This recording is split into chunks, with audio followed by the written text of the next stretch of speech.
Amen po. Amen. Salamat sa Lord. Thank you, Lord. No? At muli, magandang umaga po sa ating lahat. It's still morning.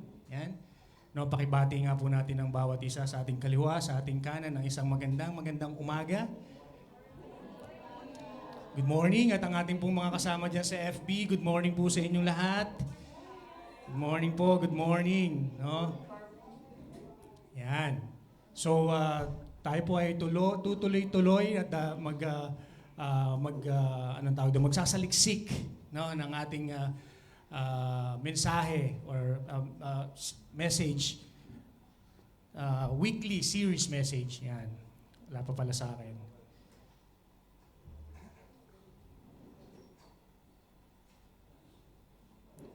Yun. Sige po. Pakibasa nga po natin to ng sabay-sabay. May the abundant grace of our Lord Jesus Christ and the everlasting peace of God fill our hearts today. Amen. Let's declare this and let's claim it, no, na ang presensya ng Panginoon, ang abundant grace ng Panginoon at ang kanyang everlasting peace ay ang manguna sa ating buhay at punuin ang ating mga puso ngayong umaga. Amen. Salamat sa Lord. So, dadako po tayo sa ating series. No? Ano nga po ba yung ating weekly series na pinamagatan nating Love Uncovered? Yan.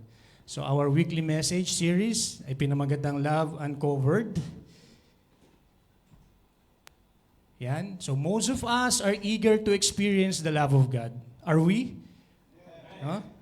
After all, love is God's core attribute. And we greatly benefit from experiencing God's love. But the challenge for most of us is the application, no, of this same kind of love to our relationship. Di ba? Napaka-challenging talaga niyan. No? Aminin naman natin at hindi. Even we, as a Christian, as a follower of Jesus Christ already, are still facing difficulties and challenges kung paano talaga natin i-apply ang love ng Panginoon. No?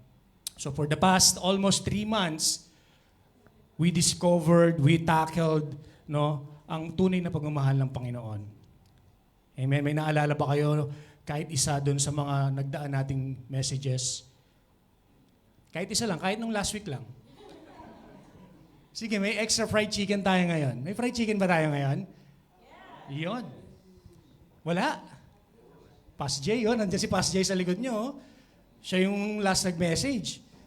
Just kidding. Joke lang po, no? So for the past 3 months, hinimay-himay natin kung ano nga ba yung love ng Panginoon or how we uncovered the love of God, no? Pinag-usapan po natin sa known by love from John 13, then love radically from James, and then love fervently from 1 Peter. Love is abiding in God in 1 John. Love through discipline in Hebrews. What else? Love is passionate from John again. Then the resurrection. Love brings hope from 1 Corinthians. Then love and joy from Philippians. Then love Jesus above all from Philippians again. And just last week, no, our Pastor Jay discuss or preach about love is action. Amen? So yan po yung hinimay-himay natin na topic coming from love, uncovered, God's love. No, or love uncovered. Love. Tama ba? Amen? So, today, we will be having or discussing the God is Love topic. God is Love, Love like God from Love Uncovered series, which is the last topic of this series. Amen? So, how do we love like God nga ba? Paano nga ba talaga natin ma-apply sa ating buhay yung totoong love? Do we love our parents?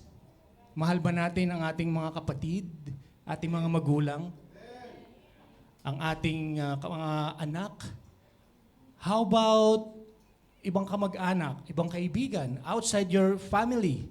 Mahal pa rin ba din natin sila the way we love our relatives or the way we love our parents, the way we love our kids or children or siblings? Amen. Diba? Dapat amen po ang sagot dyan. No? Because God is love. Ang bilis naman mag-next na ito. Love like God. Salamat po, Ate Joy. No? Sige po, tayo po isang daling manalangin. Pumikit. Ano? Heavenly Father, we come before you today, Panginoon. Thank you, O God, for your unfailing love. Thank you for the time that you have given to us.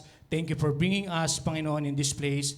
Thank you, Panginoon, O God, for waking up, Panginoon, ngayong umaga, O God, to listen and to come, Panginoon, sa iyong panambahan, Panginoon. Lord, your word reminds us that you are love, and through your love, we find hope, peace, forgiveness, and purpose. Lord, as we begin study, Panginoon, the topic this morning, open our hearts, our minds, to truly understand the depth of your love. Teach us not only to receive your love, but also to reflect in our daily lives, Panginoon. Help us to love with patience, Panginoon, with kindness, with grace, and forgiveness. Remove selfishness, pride, anger, and anything that hinders us from loving like you, Jesus. Lord, fill us with the Holy Spirit so that you may move, Panginoon, O God, overflow sa aming mga buhay. May this time draw us closer to you, Panginoon, and transform us to become more like Jesus, like loving, compassionate, and faithful, Panginoon. Lord, we surrender this morning into your hands. May your presence be with us, and may your name alone be glorified in this place. In the mighty name of Jesus, amen. Amen. Yan po. Wala pala sila Brother Simon, no? Wala po sila? Nag-prepare pa naman ako ng maraming English. Wala pala sila. Joke lang po. Yan. So, ang ating pong home text this morning ay magagaling sa 1 John chapter 4, 7 to 10. Sabi po dyan, Dear friends, let us love one another, for love comes from God. Everyone who loves has been born of God and knows God. Whoever does not love does not know God, because God is love. In 9, this is how God showed His love among us.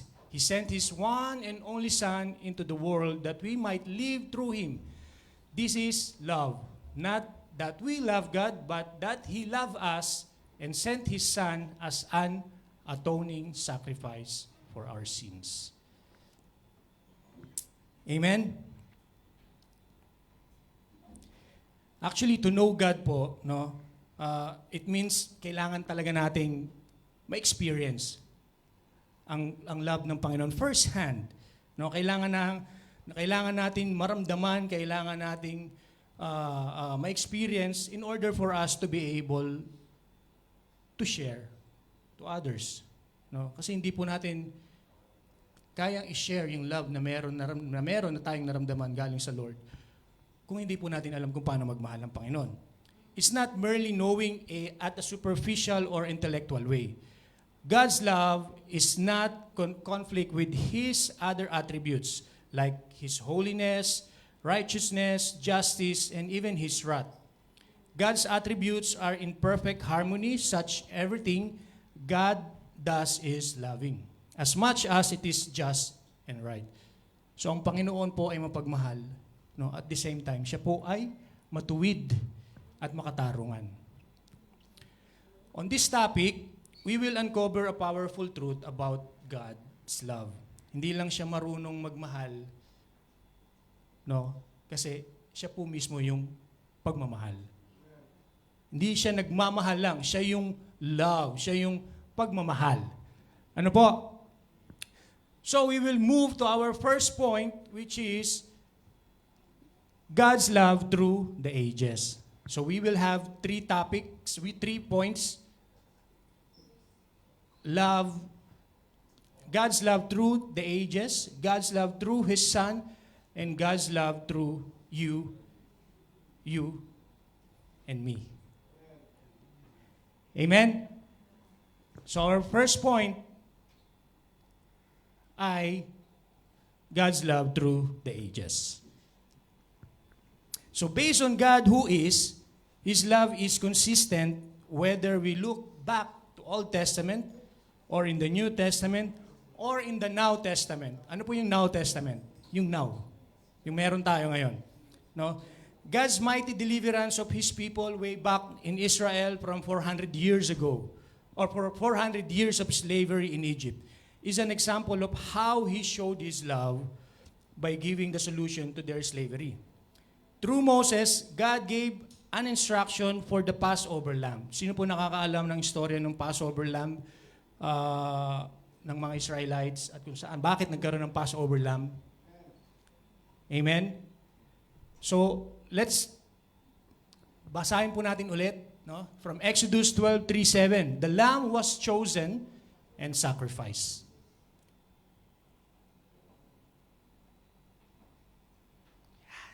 So Exodus 12:3-7, sabi po sa verse 3, tell the whole community of Israel that on that 10th day of this month, each man is to take a lamb for his family, one for each household.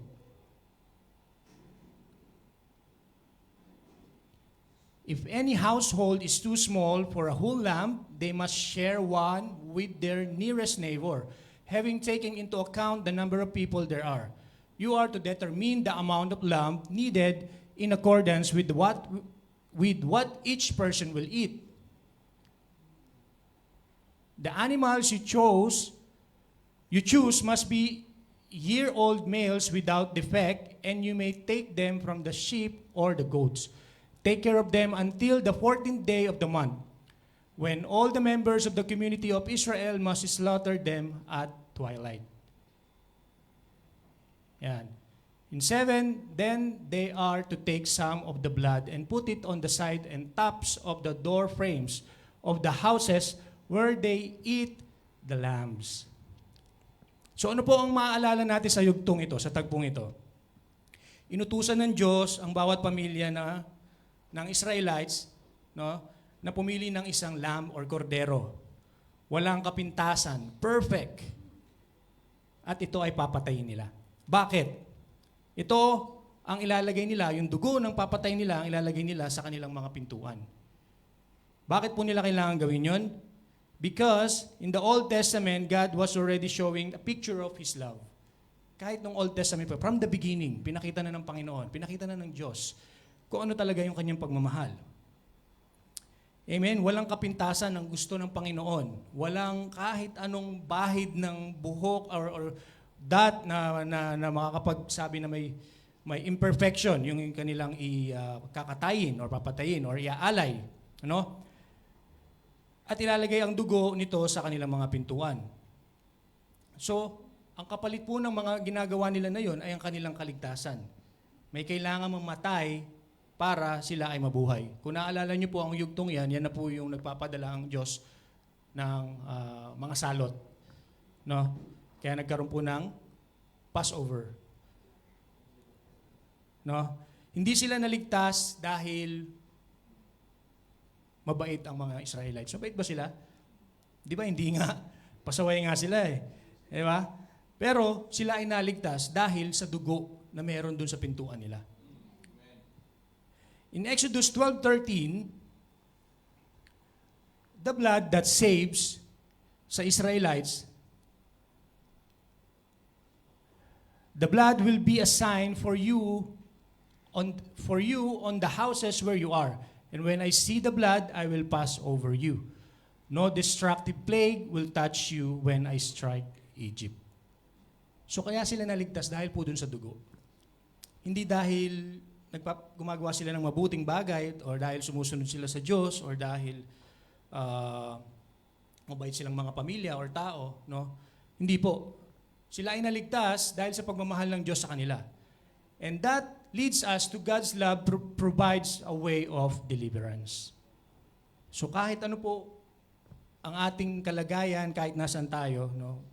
When God gave instruction and we obeyed, we will surely be saved. Amen? So, the Israelites, in that part, the Israelites, they obeyed, they trusted God, no? And because they obeyed, they were saved. Amen? Sometimes, hangga't hindi po tayo ganun kadesperado sa ating mga pinagdaraanan, no, hindi tayo sumusurrender sa Panginoon o hindi tayo lumalapit sa Lord. Bakit kaya? Because we try to solve it in our own way? Tama po ba? No? Pwede nating sabihin na a-attend lang ako lagi ng church, no, or okay naman yung lifestyle ko compared sa ibang kakilala ko or ka-office mate ko, no? Pero ang problema po ng kasalanan ay hindi kayang solusyonan ng good works. Naniniwala ba kayo doon? Kaya nyo bang solusyonan? Kaya nyo bang isave ang inyong mga sarili dahil lang sa inyong magandang gawa? No. Hindi po. No? Walang religion, walang effort, or walang anumang sariling self-righteousness ang makakapagligtas sa atin. No? Only because of Christ. He is our Passover Lamb. Sabi po sa 1 Corinthians 5:7-8, get rid of the old yeast by removing this wicked person from among you. Then you will be like a fresh batch of dough made without yeast, which is what you really are. Christ, our Passover Lamb, has been sacrificed for us. So let us celebrate the festival not with the old bread of wickedness and evil, but with the new bread of sincerity and truth. Amen? The New Testament shows us that the Jesus is our Passover Lamb, God's only solution for our sin. Walang ibang paraan, walang ibang way kung paano tayo maligtas, kundi sa pamamagitan lang ng Panginoong Hesus. Yung dugo po sa pintuan noong panahon ng Exodus ay shadow lang iyan ng dugo ng Panginoong Hesus dun sa cross after maraming taon bago dumating. Hindi marami pong option, no? Walang ibang option ng Panginoon, walang ibang option ng Diyos para sa kaligtasan natin. Iisa lang. At ano po yun? Yan ang Panginoong Hesus. No? God's love always provide a way of salvation. Therefore, God's love pursues the unfaithful. Sino ba yung unfaithful? Ako lang ata. Ako lang, no? No? Makikita po natin, no, sa Bible, sa Biblia natin, no, na walang ibang gustong sabihin ng Panginoon kundi ang kanyang pagmamahal sa tao. Amen? From Genesis to Revelation, isa lang ang kwento na makikita po nyo dyan. Yun ay ang pag-ibig. Amen? Hindi lang ito basta isang history book na makikita natin or naka-display sa ating bahay, no, o kaya naka-install sa ating mga mobile, no. Ito po ay isang love letter ng Panginoon. Every page bumubulong pag binubuklat natin 'yan. Mahal kita, babalikan kita, ililigtas kita. I will save you, 'di ba? Because God's love pursues the unfaithful. God has demonstrated His love as well to Israel or to us in the Old Testament through Hosea and Gomer. In the Old Testament, the prophet Hosea and his unfaithful wife, Gomer, had a love story that illustrates God's love for Israel. Sino po nakakalam ng istorya nila dito? Glory to God. Amen po. No, sabi po sa Hosea 1:2, when the Lord first began speaking to Israel through Hosea, He said to him, "Go and marry a prostitute, so that some of her children will be conceived in prostitution. This will illustrate how Israel has acted like a prostitute by turning against the Lord and worshiping other gods." So inutusan po ng Diyos si Hosea na pakasalan si Gomer para kahit na alam niyang ang babaeng ito ay unfaithful, no? Kahit alam niya ang babaeng ito ay gagawa ng maraming kasalanan, no, kahit alam ni Hosea na iiwan siya ni Gomer, no? At naghanap ng iba, nagpakalayo-layo. Pero ang katotohanan po, hinabol pa rin siya ni Hosea. Binili pa nga siya ulit, no? At patuloy siyang minahal hanggang nag-conceive ulit, nagkaroon ng maraming mga anak, no? In many ways, God's love for us doesn't make any sense. We don't deserve God's love. Ganito ang pagmamahal ng Diyos sa Israel. Similar to Hosea and Gomer's relationship. No? Kahit lumayo po tayo, kahit magkasala tayo, kahit na ipagpalit natin siya sa iba, the Lord will pursue us. No, hinahabol pa rin tayo ng Panginoon. Amen? Let's be honest po, no? Hindi natin deserve ang love ng Panginoon. Sino makapagtaas dito, makakapagsabi na deserve ko ang love ng Panginoon? Wow, bilis na magtaas ang kamay, bilis na magbaba. No. We are not, all of us are undeserving, no? Pero ganun pa man, dahil love tayo ng Panginoon, dahil God is love, He always pursues us. Amen? God's love through the ages still loves us anyway. No. Hosea and Gomer's story also has a lesson for those of us who already believers in Christ. God's holiness plus God's love equals God's discipline. When we purposely go astray, we can be sure of His discipline. Sabi po sa Hebrews, sumobra.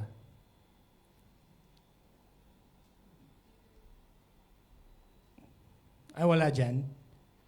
Bakit? Okay. Sige po. Sabi po kanina sa Peter, yan, 1 Peter 1:18-19, "For you know that God paid a ransom to save you from empty life you inherited from your ancestors. And it was not paid with mere gold or silver, which lose their value. It was the precious blood of Christ, the sinless, spotless Lamb of God." Amen. Yung po, yung pinambayad sa ating mga, or pinantubos sa ating mga kasalanan. Dahil sa pagmamahal ng Panginoon, John 3:16, sinong di nakakaalam? Pakitaas ang kamay. Yun, alam lahat to. Grabe, sige nga. Unahin natin kay third. Joke lang po. Di ba? Alam nating lahat kung ano yung sinakripisyo ng Diyos Ama at ng Panginoong Jesus para lang tayo ay maligtas. Amen? It's the precious blood of Christ. That's how much you are loved. Myself, yourself, all of us. Amen po. Yan, sa Hebrews 12:5-6. "And have you forgotten the encouraging words God spoken to you as His children? He said, 'My child, don't make light of the Lord's discipline, and don't give up when He corrects you. For the Lord disciplines those He loves, and He punishes each and He accepts as His child.'" Amen? So, yung parte po na pinakita natin kanina, kala Hosea and Gomer, meron pong punishment, merong disiplina, no? And what God says in Hebrew 12:5-6, hindi lang puro comfort ang bibigay sa atin ng Panginoon. Mahal niya tayo, yes. Pero kailangan niya tayong disiplinahin kung kinakailangan. No? Hindi lang puro comfort ang love ng Diyos. May kasamang correction, kagaya po na nabanggit dyan. The Lord disciplines the one He loves. Hindi niya po tayo didisiplinahin kung wala tayo sa Kanya or hindi tayo mahal ng Panginoon. It's like how raising children, no? Sa mga parents po dito, kung paano natin pinapalaki ang ating mga anak. Baby pa lang, maliit pa lang, no? Dinidisiplina na natin sila kung kinakailangan. Kasi mahal natin sila and we don't want them na tumanda na walang pinagkatandaan or pasaway. 'Di ba? Ganon din po ang gusto ng Panginoon sa atin. Dahil mahal po tayo ng Panginoon, tayo po ay didisiplinahin. Not because God hates us, but because He loves us. No, ganon din talaga ang Diyos. Kung paano siya anong tawag doon, mag-discipline sa bawat isa, no? Hindi po iyon tawag doon rejection. No? Yun ay love, and redirection. It's not rejection, it is redirection. Pag nakikita ng Diyos na medyo nawawala ka na sa linya, medyo pakaliwa ka na or pakanan, no? I-redirect ka niya. I-redirect tayo ng Lord sa matuwid na daan. Amen? Therefore, the Lord disciplines the one He loves. Therefore, He delivers the enslaved. He provides salvation through Christ na bubulong sa tenga mo na I love you, na merong talagang, anong tawag doon? Ebidensya na mahal ka niya. And that's the evidence. No? Jesus Christ was hung, He was bleeding, no? Namatay siya para sa atin. God's love not just something He says, it is something He demonstrated through His Son, Jesus Christ. The cross is the greatest evidence of God's love for humanity. Pinatunayan ng Panginoon sa krus kung paano niya tayo minahal, paano niya tayo minamahal. Naging duguan siya, nasaktan, namatay. No? Take note, hindi po yun aksidente. At hindi yun basta na lang nangyari. No? Jesus Christ died on the cross intentionally. Amen? Bakit niya kailangan mamatay sa krus? To save us. Ano po sabi sa 1 John 4:10? This is love. Not that we love God, but that He loved us and sent His Son as an atoning sacrifice for our sin. We see here that God's attributes cannot be taken apart. His love and wrath are connected and are all part of Him. Si Jesus ang nagbayad ng utang natin sa kasalanan at inalis ang galit ng Diyos. Dahil ang Panginoon ay matuwid at just, no? Kailangan, no, the attributes of God, no, because God's attributes cannot be separated. God is love, God is holy and just. Therefore,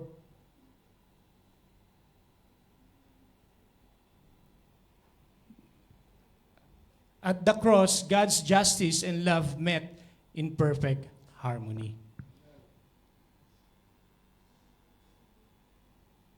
Yan. So God's love through His Son, God took the initiative to save us. Makita niyo po sa kabilang side, pag-ibig ng Diyos, on the other side, yung hustisya ng Diyos. No? Nagtagpo po yun sa krus.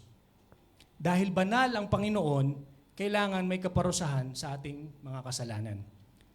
Pero dahil mahal niya din tayo, kaya siya na po mismo ang nagbigay ng kabayaran. Imagine niyo po, parang may tindahan ako, nangutang si Ate Jemima sa tindahan ko, kumuha ng maraming asukal, kape. No? Pero dahil mahal ko si Ate Jemima at hindi siya nagbabayad, kahit ilang beses ko na siyang siningil, ako na nagbabayad. Di ba? That's exactly what our Lord did para sa atin. No? Dahil hindi niya po pwedeng paghiwalayin ang kanyang attributes, ang kanyang pagkatao na bilang mapagmahal na Diyos, bilang isang love at bilang just, holy and just. Hindi niya pwedeng tanggalin yun sa kanyang katauhan. No? Kaya siya na po mismo ang gumawa ng paraan para tayo ay maligtas. Para ang kanyang love sa sanlibutan ay maparanas sa ating lahat. Amen? At the cross, God's justice and love met in perfect harmony. Therefore, God took the initiative to save us. God's love is not just something He says. It is something He demonstrated. No, in 1 John 4:10, God loved us first. Therefore, He sent Jesus as the sacrifice of our sin. So God's love was there in the beginning of time. Even from the beginning kay Adam and Eve, as He intervened after they sinned and offered a solution to the fall of man. To the fall of man. No? Sabi po sa Genesis 3:7, at that moment, their eyes were open and they suddenly felt shame at their nakedness. So they sewed fig leaves together to cover themselves. So ito na po yung tagpo kung saan kinain na ni Ate Eva yung hindi dapat kainin, no?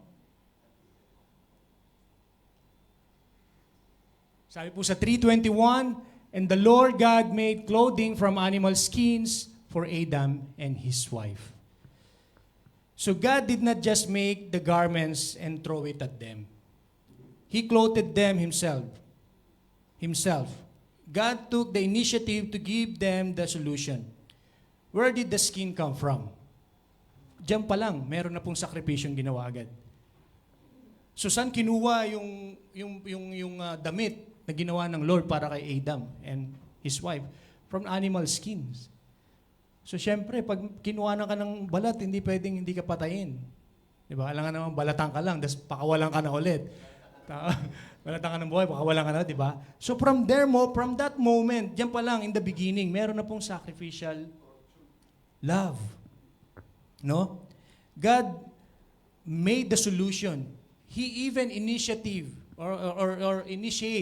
the action para lang hindi sila ma-put in shame. Kasi yun ang sabi nila, di ba? They feel ashamed, no? Dahil sila ay mga nakahubad. Di ba? From the beginning, even in the very start, makikita na natin yung pag-ibig ng Panginoon. Nagkasala sina Adam and Eve, no? Nagtago sila, nahiya sila sa sarili nilang mga kagagawan, gumawa sila ng sarili nilang paraan, no? Which is ganun din po tayo most of the time. No, nahihiya tayo sa ating mga kasalanan. Kaya gumagawa tayo ng sarili nating way, no, para masolusyonan. Gumagawa tayo ng sarili nating paraan para itago sa Diyos, which is akala natin na itatago natin. No? Pero hindi. Pero dahil mahal tayo ng Panginoon, ang Panginoon po mismo ang magdadamit sa atin. No? Ang sabi po diyan, God made clothing from animal for Adam and his wife. Siya pa mismo pang gumawa. At hindi lang po basta ginawa ng Panginoon yon, no? Siya po pa mismo ang nagbihis sa kanila. No? We see again a picture of Jesus, the Lamb of God, in this sacrificial part, no? The sacrifice for our sin. Jesus is God's promised solution for sin. Amen?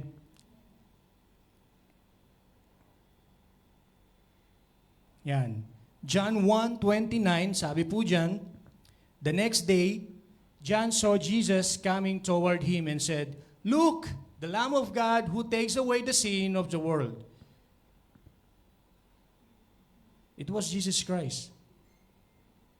And if we will connect back to Adam and Eve, yung pagpatay doon sa animal para lang ma-save or mawala yung kahihiyan na ginawa nila. No? It was a foreshadowed again of Jesus Christ na gagawin niya sa krus ng Kalbaryo. No, after Adam and Eve sinned, God provided garments made from animals. An innocent life was sacrificed to cover their shame. No, it was the foreshadowed Jesus, the Lamb of God, who would die for our sin. Amen. And God's love through His Son took our place. So Jesus took our place. Sino po nakakakilala dito kay Barabas? Amen. No? Like what happened po kay Barabas, who was set free in exchange for his life. Jesus gave His life in exchange for our freedom as well. Ano po sabi sa 1 Peter 3:18? Christ suffered for our sins once for all time. He never sinned, but He died for sinners to bring you safely home to God. He suffered physical death, but He was raised to life in the Spirit. Amen? So like Barabbas, we deserve punishment because of our sin. Jesus, the innocent one, took our place. Through His sacrifice, we receive forgiveness and freedom. Therefore, the righteous is Jesus Christ. took His life for the unrighteous. Can we imagine the love sa ating mga pinag-uusapan ngayon? No? Actually, habang pine-prepare po natin tong topic na to, I was in the yung struggle, no, na parang parang napapagod na, no? Medyo you're not into it, na alam mo na mag-serve. Pero who am I, no?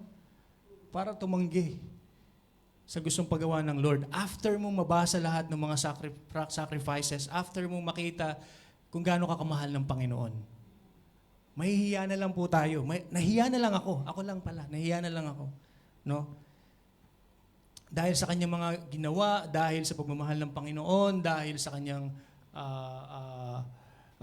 paghabol sa akin, kahit anong klase ng pagtakbo ko, no, mahihiya ka na lang talaga. Hindi ka mapapagod eh. Mahihiya ka. No? Hindi ka mapapagod tumakbo. Pero mahihiya ka sa Panginoon kasi habol siya ng habol. Amen? And dahil sa ginawa po ng Panginoon, no, the righteous for the unrighteous, Jesus opened the way back to God. When Jesus died, the temple veil was torn in two. The barrier between God and humanity was removed. Through Jesus, we now have direct access to God. Just as the veil of the temple was torn in half when Jesus died on the cross. Alam niyo po ba yung veil na sinasabi natin way back in Old Testament? Basahin po natin para magkaroon tayo ng mas klarong imagination. Yan. From Exodus 26:31 to 34, ang sabi po, for the inside of the tabernacle, make a special curtain of finely woven linen, decorated with blue, purple, and scarlet thread, and with skillfully embroidered cherubim. In 32, hang this curtain on gold hooks attached to 4 posts of acacia wood, overlay the posts with gold, and set them in four silver bases. Hang the inner curtain from clasps, and put the Ark of the Covenant in the room behind it. This curtain will separate the holy place from the most holy place. So, ayan. Put the ark's cover, the place of atonement, on top of the Ark of the Covenant inside the most holy place. So yung veil or yung curtain, yung po yung nagse-separate between sa Panginoon, no, the most holy place, at sa mga tao. No? Pero dahil sa ginawa ng Panginoong Jesus, He sacrificed Himself on the cross, nawala na po yung veil na yon. No? Nahati na po, napunit na po yun. No? Sabi po kanina, it was the temple veil was torn into two. Di ba? Ano po, sino po nakakalam ng kanta na dito? You tore the veil, you made a way. Ano kasunod te?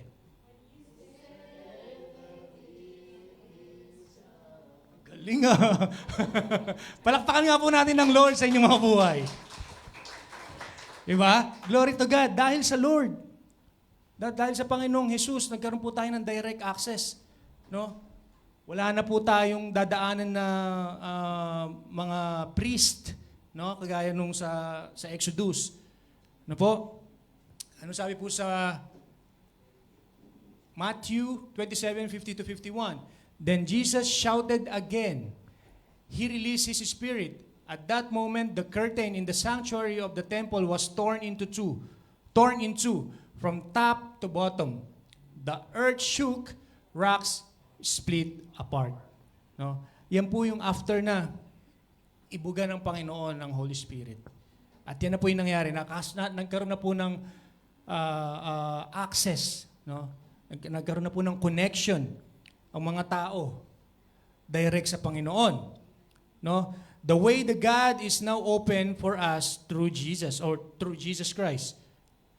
Sabi sa Hebrews 10:19 to 20, and so, dear brothers and sisters, we can boldly enter heaven's most holy place because of the blood of Jesus. By His death, Jesus opened a new life-giving way through the curtain into the most holy place. Sa temple po noon, may tabing talaga, kagaya po nabanggit ko kanina, no, na naghihiwalay between sa mga tao at sa presensya ng Diyos. No? Hindi po tayo basta-basta pwedeng pumasok doon or makalapit.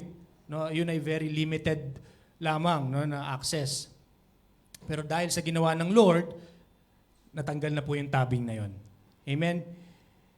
Pero, have you realized na again, no, hindi na naman tao ang gumawa nung way para tayo ay magkaroon ng access sa Panginoon? Have you realized that? Again, it's God Himself.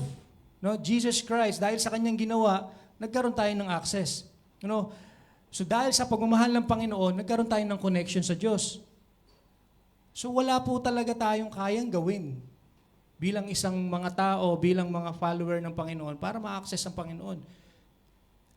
Siya pa rin ang lumapit sa atin. Ang Panginoong Jesus pa rin ang gumawa ng way para matanggal yung tabing na yon. Amen? Hindi tao ang pumunit, ang Lord, ang Diyos mismo. Imagine niyo po yung instruction niya, no, sa noong panahon ng Exodus, no, na kailangan magkaroon ng tabing para maghiwalay ang mga tao sa kanyang presensya, the most holy place. Siya rin po mismo ang gumawa ng paraan para mapawalang bisa yung kanyang ginawa na yon. Imagine po natin yung feelings na parang kinain mo yung sarili mong salita. No, pero hindi ganoon ng Diyos kasi it's just an example na gusto kong sabihin. No? Pero ang Diyos, dahil sa kanyang pagmamahal para sa ating lahat, He can do beyond, no, dun sa ating inaakalang kayang gawin ng tao. Amen? So that is the God's love through His Son. Amen po?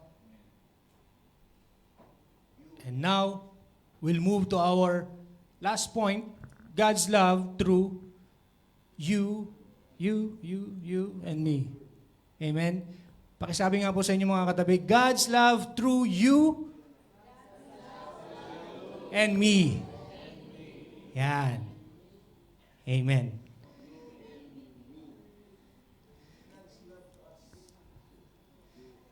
So most people desire to experience God's love, but God did not intend for His love to stop with you or with me.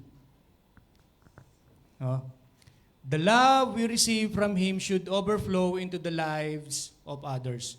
When we are born again through Christ, we begin a journey of knowing God and expressing His love in a practical ways. One of the clearest expression of God's love is helping others come to know Jesus. So God's love through you and me, God's love changes us. Sabi po sa 1 John 4:7, Dear friends, let us continue to love one another, for love comes from God. Anyone who loves is a child of God and knows God. So when we receive Christ as our Lord and Savior, God begins to transform our hearts. His love changes our attitudes, actions, and relationships. Meron na po bang nagbago? Meron na po bang pagbabago since then?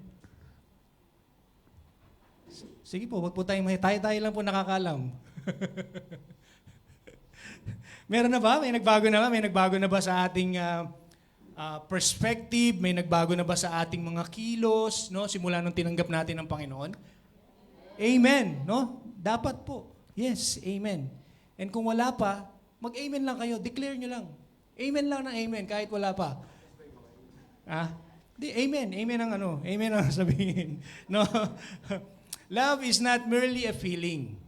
It is the nature of God working in us. A person who truly knows God will grow in love for others. We may not love perfectly, but there should be a growing desire to forgive, growing desire to serve, growing desire to care for other people. No?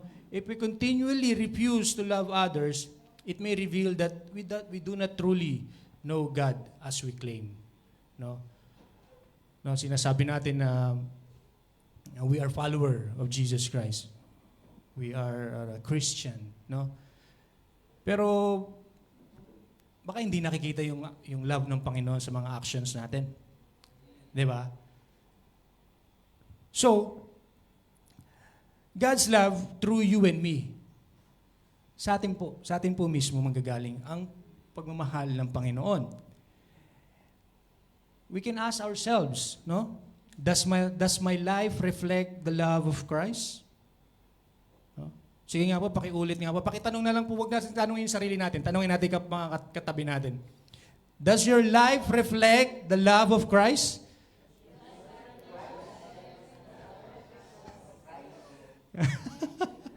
parang di naman ganun yung tanong eh. Christ na lang eh. Di ba? So, kailangan po ang makakasagot niyan. No? Tayo lang ang tanging makakasagot. But make sure that God loves changes us. Amen? Which leads to our next point. God's love moves us to reach others. God's love is not meant to be kept to ourselves. Jesus commanded His followers to make disciples for all nations. Ano pong sabi ng Lord sa Matthew 28:19-20, therefore, go and make disciples of all the nations, baptizing them in the name of the Father, and the Son, and the Holy Spirit. Sa 20, teach these new disciples to obey all the commands I have given you. And be sure of this, I am with you always, even to the end of the age or the world. No? So evangelism and discipleships are acts of love. No?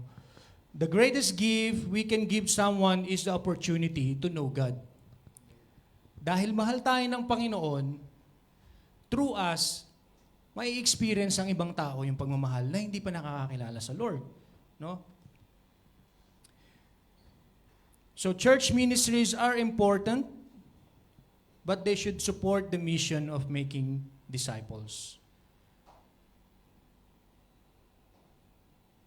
Because every believer has a role in fulfilling the Great Commission. Niniwala ba kayo dyan? Amen. No? You may be involved in other ministries. Sino po yung mga meron ng ministry dito? Pakitaas ang kamay. Yung meron na po, merong ministry. Konti pa lang. Yan. Yan po. Sige, si ate din sa kitchen, no? Yung iba pong walang ministry, pakitaas ang kamay. O ganun din. Merong ministry, sa walang ministry, parehas hindi nagtaas. Okay. So you may be involved in the music ministry, you may be involved in the kids ministry, kitchen, transportation, ushering, media, housekeeping, no? These ministries are all important, valuable po, no? Lahat po 'yan ay importante sa gawain ng Panginoon. No? Pero, meron pong tanong, no? Am I helping people come to Jesus? Natutulungan ba natin yung mga tao na mapalapit sa Lord? No? Or baka tayo pa yung rason para lalo silang lumayo. Di ba? Sa transportation ministry, Kuya Chris is in the transportation ministry since he joined. Since dumating si Kuya Chris sa ating panambahan. Glory to God sa buhay po ni Kuya Chris. Palakpakan nga po natin ng Lord sa buhay ni Kuya Chris. No? Si Kuya Chris po ang ating coordinator or head ng transportation. No? At the same time, Kuya Chris is also preaching. No? He's also leading BS Center. No, hindi lang siya nasa transportation ministry. He's moving or he's taking action for other ministry as well. Kasi imagine niyo kung si Kuya Chris ay nasa transportation ministry lang. Doon lang siya. No? at hindi siya tumutulong to reach out other people, to bring to the church. I mean, to invite a new attendees. So, sino na lang yung mga itatransport niya in the near future? Yun at yun na lang ulit. Di ba? Walang bago. Di ba? In worship ministry, mga worship minister dito, pakitaas ang kamay. Kayo, nakikita kayo ni Lord. At nakikita kayo ni Pastor Jay dyan. Kanina pa ako pataas ang mga kamay sa inyo. Ayaw nyo magsipagtaas ako. Sino yung mga worship minister dito? Pakitaas ang kamay. Yan, ang konti na lang pala natin, no? Oo. Sige. So, in the worship, ang mga worship minister natin, or in the worship ministry, who are we leading into God's presence if no one is being discipled?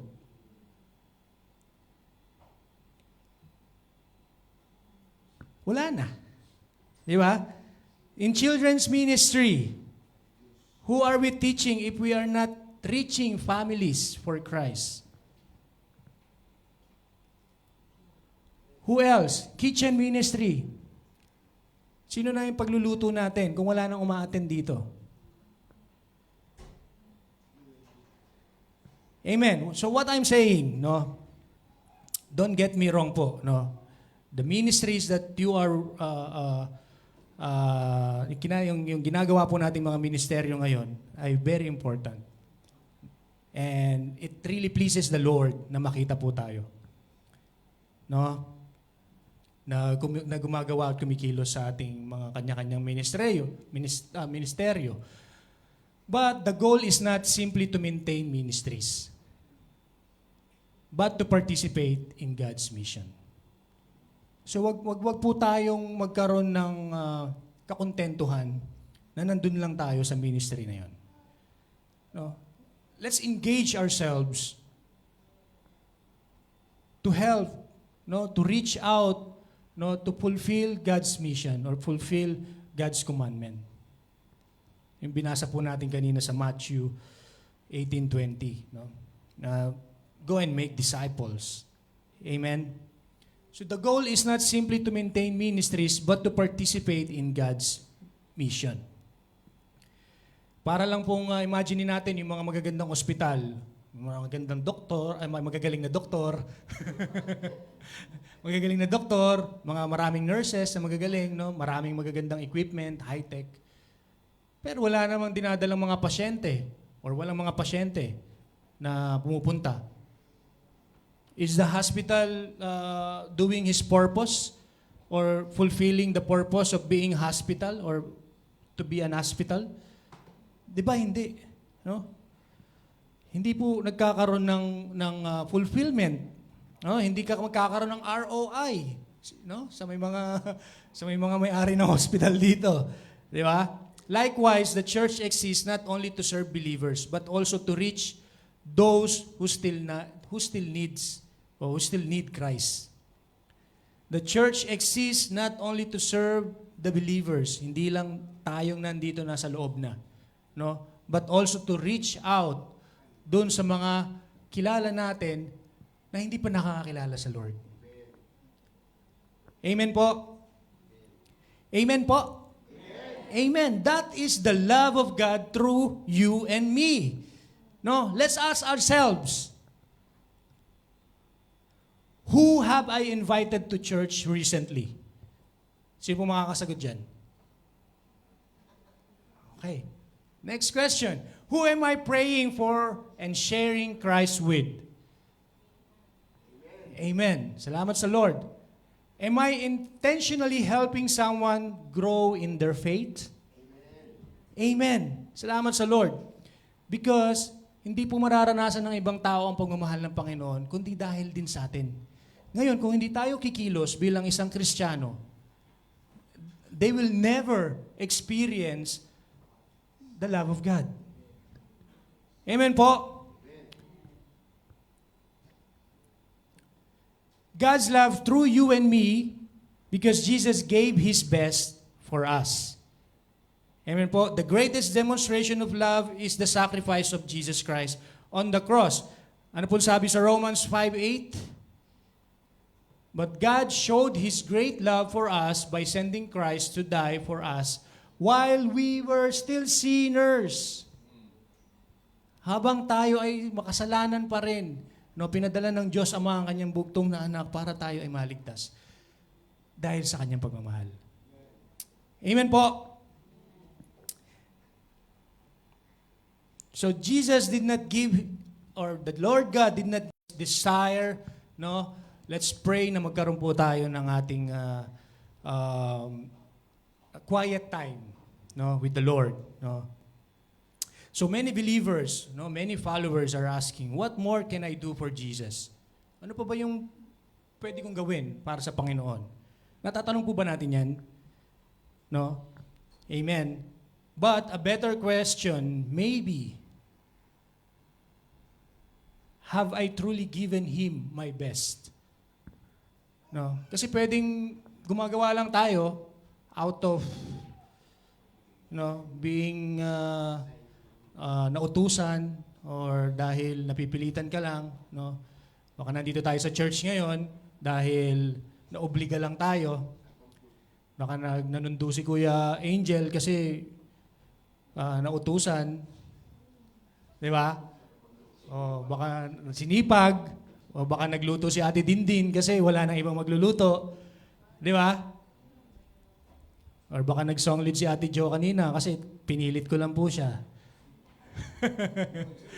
No choice na. De, biro lang po. No? Have we truly given Him our best? Amen. Bakit po natin kailangan gawin yun? Because Jesus gave His best for us. The God Himself gave His Son for us. Amen po. Because not everyone is called to do the same ministry. But every believer is called to surrender fully to Christ. Amen. Maaaring wala ka sa ministry na to, maaaring wala ka sa ganitong ministry, maaaring wala ka dun sa ministry na yan. That's all fine. No? But every believer is called to surrender fully sa Panginoon. Amen. Palakpakan nga po natin ating Diyos. Amen. Glory to God. Kasi binigay ng Panginoon ang kanyang 100% para sa ating lahat. Binigay ng Lord ang kanyang best para sa ating lahat. Ano po? So let's ask ourselves again, am I serving Him with my whole heart? Have I done my best for Jesus? Amen? So those questions, no, it's just between you and the Lord lang po. Tanging kayo lang po ang pwedeng makasagot niyan. And if you feel na parang medyo may kulang pa, no, or medyo nandoon ka pa sa alanganin, let's pray. Huwag po tayong mahiya makipag-usap sa Panginoon. No? And if you feel na merong kailangang gawin or merong needs ang church, no, na kaya mong punuan, let's volunteer. Amen po. Marami pong ministry na pwede nating tayuan. In our church, no? Huwag na po tayong lumayo. Dito lang po sa LOLCM. Marami pong needs ang LOLCM sa kada ministeryo. If you feel na you can or kaya mo, do it po. No? Let's serve the Lord Jesus Christ with our whole heart. No? And always ask ourselves, let's assess ourselves. Lagi natin tanongin yung sarili natin, binibigay ba natin yung best natin sa Panginoon? Binibigay ba natin yung deserve na serving, no? Serbisyo ng Panginoon? Amen po? Amen. In conclusion, God loved us first, saved us through Christ, and continues to transform us by His Spirit. His love should not stop with us, but flow through us to others. No? Hindi po natin dapat i-keep ang pagmamahal ng Panginoon, yung blessings na naranasan natin, yung joy na nararanasan natin dahil sa Panginoong Hesus. Let's share it to others. Let's share it to our relatives, no? Sa mga kamag-anak natin na hindi pa nakakakilala sa Panginoon. Or maaaring meron, kilala ang Panginoon, definitely, pero hindi pa na-experience ang true relationship, no? Let's share it to them. Amen po. His love should not stop with us, but flow through us to others. Amen? Remember this verse, 1 John 4:11. Dear friends, since God loved us that much, we surely ought to love each other. And kagaya nung nabanggit natin kanina, the very love na may bibigay natin sa ibang tao ay ang mapakilala ang Panginoong Hesus sa kanila. Amen po. Therefore, when we love like God, we reflect His character, we reach people with the gospel, we help make disciples, and we honor the sacrifice of Jesus. Amen? The number 4 is definitely a statement that hindi natin kailangan kalimutan. No? Sometimes, nagiging nagiging na lang, wala nang, anong tawag doon? Wala nang bearing, wala nang power, no? Nakakalimutan natin na nagsakripisyo siya, no? Ang buhay niya para lang sa atin. Dugo ng Panginoong Hesus para sa atin. Amen po? So we should reflect His character, we reach people with the gospel, we help make disciples, and we honor the sacrifice of Jesus. Amen? Amen. Palakpakan nga po natin nating Diyos na buhay. Amen. Maraming salamat po. Tayo po yung sandaling manalangin. Amen, Lord, Heavenly Father. Thank you so much, Panginoon, for your amazing love for us. Thank you for reminding us today that you are the source of true love and that you demonstrated that love through your Son, Jesus Christ. Lord, thank you because even while we were sinners, you loved us and gave your best for us on the cross. Father, help us not only to receive your love, but also to share it with others. Lord, teach us, Panginoon, to love the way you love with grace, compassion, patience, and forgiveness. Change our hearts so that we may reflect your character in our daily lives. Lord, give us a burden for the people around us who do not yet know you. Help us to be faithful in sharing the gospel, Panginoon, and making disciples, O Lord. Lord, remind us that our ministries are not only about serving inside the church, but also about reaching people outside the church. Use us, Panginoon, as an instrument of your love and your purpose. Lord, give us the courage to serve wholeheartedly, Panginoon, knowing that you gave your all for us. And Lord, as we leave this place, may your love continue to fill our hearts and overflow into the lives of others. Let our words, actions, and decisions point people to you alone, Panginoon. May we be known not only for what we do, but for how we love. Lord, we thank you and we give you all the glory, all the honor, and the praises in the mighty name of Jesus. Everybody will say, Amen.